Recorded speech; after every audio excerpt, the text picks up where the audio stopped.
I'm a fine art natural light photographer. For me, it's all about the quality of the light, and I photograph landscape, flowers, people, mostly in natural light, almost exclusively.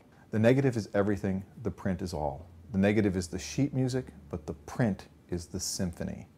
Every decision that I make as a photographer when I click the shutter keeps in mind one thing, that when I am done, it's going to be a print. That every decision, every choice, everything is always in service of the print. Making prints, understanding how the printing process works is key to being a better photographer. I was taught to print first and then to evolve into being a photographer. That understanding the printing process was the most important thing in photography. Well, it's the print that you sell, it's the print that you show, it's the print that will last. Pixels on a screen only last as long as the website that you're looking on, but it's the print that you look at, it's the print that you put on the wall, it's the print that you touch, it's the print that touches you. And for me, it is the print. Everything I do is about the print. So digital cameras made this huge technological leap, and then printers made this even huger technological leap. And when you would look at a photographic print on a photographic type paper off of an Epson printer, you were just floored. I mean, everybody was just absolutely blown away that you could actually do that, that you could get a black that black and a colors that deep. However, my beloved cotton papers, I wanted to see that quality of black and that depth of color on those papers. What evolved was this observation that it's a system, that the ink and the printer and the paper all work in tandem, that it's not just one thing, it's all things. And where we are today is we have a paper that gives me the black and gives me the color that I have always dreamed of on a cotton-based paper.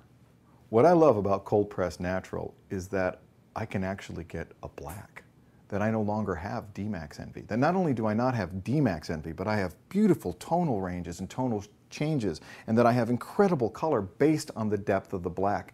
One of the most powerful aspects of cold press natural is that the tone of the paper looks collectible, that it feels collectible, that it is what is expected of a collectible piece of fine art. One of the things that I really like about this paper is its thickness, that when I hold it, it feels like something, that it feels substantial, that it has a weight to it that I am familiar with from my darkroom days using double weight silver-based paper.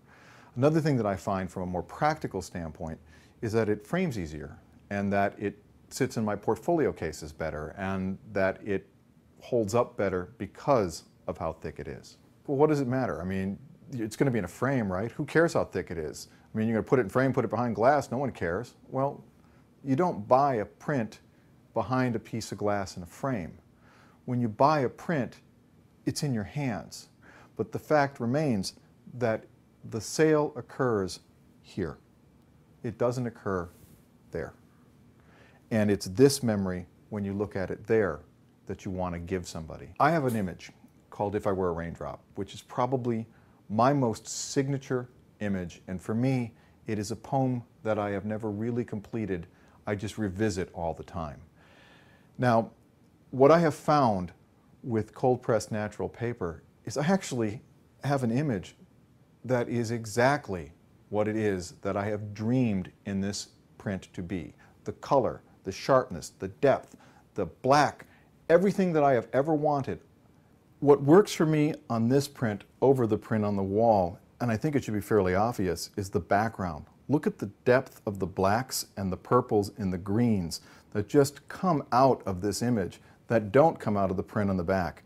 Also, look at the quality of the yellows and oranges and the detail of the raindrops. When I sign a print, when I put my signature on that piece of paper, what I'm saying with that signature is that this is the best that can be done technologically, that it's the best ink, the best printer, the best paper.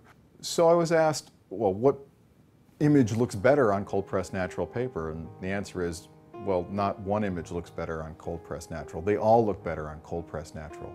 The colors that I see, the oranges, the yellows, the blues, the greens are so much better. My black and whites are so much better. The blacks are deeper. The tonal ramp is better. That this is by far the best cotton-based textured paper I have ever printed on.